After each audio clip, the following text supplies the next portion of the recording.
what it's like to always be present. That depends on where you are.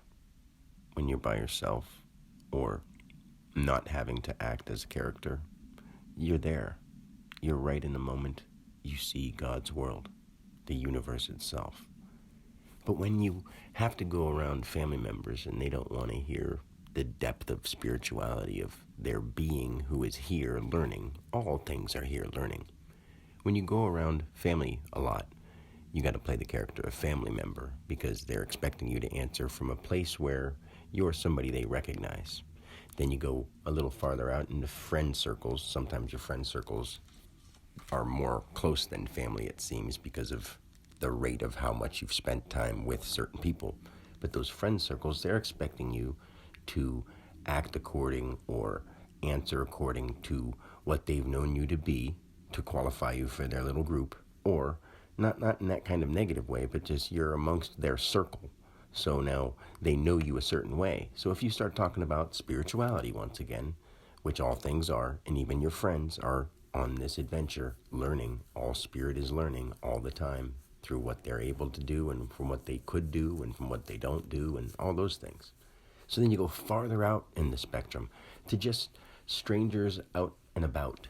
Whatever country you're in, whatever state you're in, you're expected to act according to the state you're from. You're supposed to be, say, and if you're in America, you're supposed to be American, and your answers and judgments are supposed to be to some effect along some line of one of the groups of people who either agree, disagree, they're a liberal, they have no decision at all, they don't care.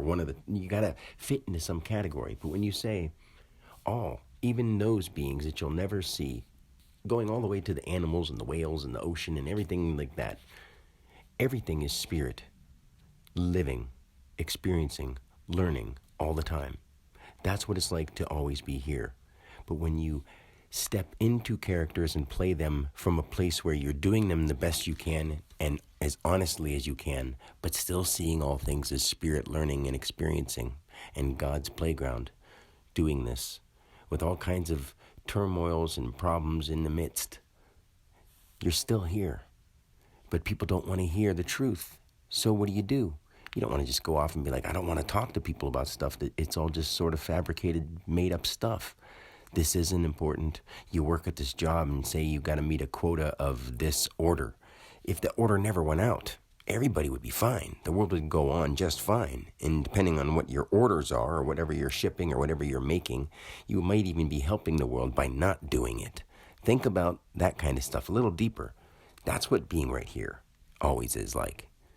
Knowing that half of the stuff that the world does, if not more, is actually not beneficial and more or less is affecting it negatively and causing people to do more of it and causing people to, require more to be ruined or sacrificed in order for our pleasure to be met.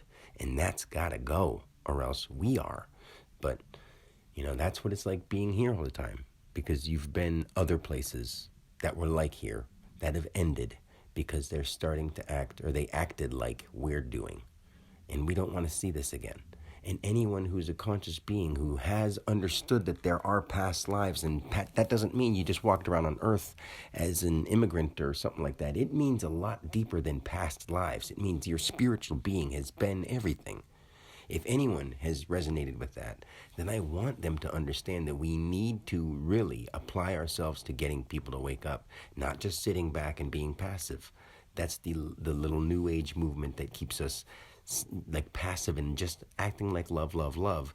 You do have to love. In order to love, there's tough love included, where you go out and you correct the wrongs, and there are wrongs happening in a world where there's no right and wrong physically. Yes, there is. Spiritually, maybe not. That's how we learn. But physically, now that we've seen what's better and what's not, what we should be doing and what we shouldn't, harming others or not harming others, we know better. And it's not something that we should just sit back passively and allow to keep happening.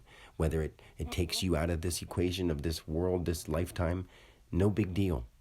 It's more important to do what's right than it is to live a lie.